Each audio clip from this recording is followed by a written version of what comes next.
But this is also where chronic illness and disease comes from too, because if it's robbing itself to get nutrients because it doesn't eat nutrients and its job is to run, then, it's almost like if the alkalinity is the positive charge on a battery, like say we run on a battery and it's an alkaline acid battery and you've got 2 positive charges of alkalinity and 1 acidic, right? Like you've got to get plugged in, otherwise you're not charging your battery. So fruits and vegetables, there are a couple of grains that sit on the alkaline side, and I think like 2 nuts. But in general, it's fruits and vegetables. And then on the acidic side, you have grains, animal products, and then fake food, right? Alcohol, sugar, all the fake stuff. And then you've got like tomatoes. You've got just a couple of like all the nuts, all the legumes, and just a couple of fruits. But over here on the alkaline side. So like when you, and sometimes too with the sugar addiction, I'm talking more about eat, like this is what you need to eat while you're working on this thing over here. You got to get rid of this addiction and all of that. It's like, what can you add? What can you add to start shifting your pH? So again, all the fruits and vegetables.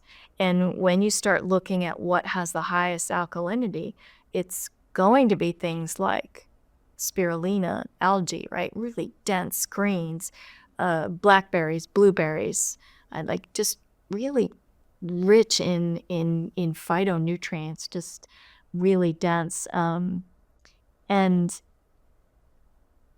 raising that pH with fruits and vegetables, you're pushing out inflammation out of the muscle. You're improving density in the bone. You're adding more pliability and effectiveness to your brain. I mean, it starts to really change like who you are. Carrots, rich in vitamin A, all those. And just so if you're designing your plate, there's very little acidity over here that has true nutritional value to it.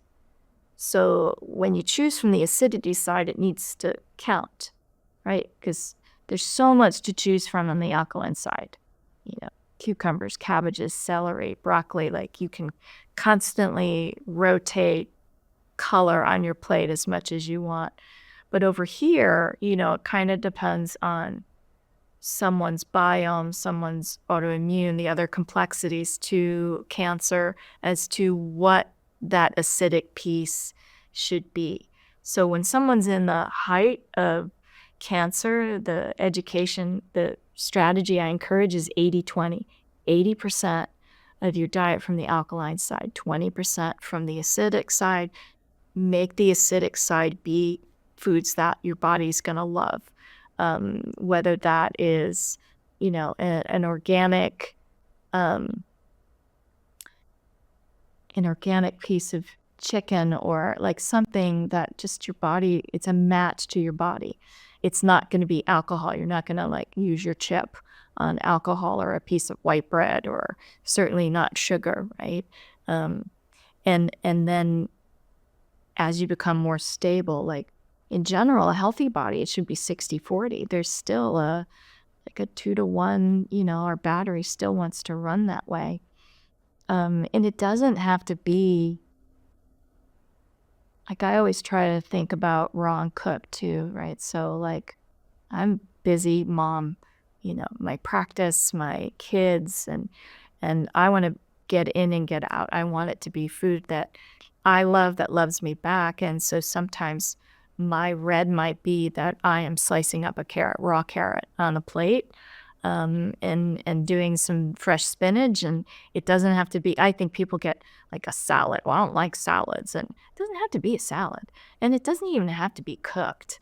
Or if you want to, like, wilt the spinach down. Your kids will barely know it's there. You take that portion, you slightly wilt it, throw it under the chicken, you know. It just doesn't have to. Slice a cucumber, call that salad. I believe that you can create an alkaline pH and then start to make the chemistry of your body inhospitable to cancer cells to live and grow and thrive.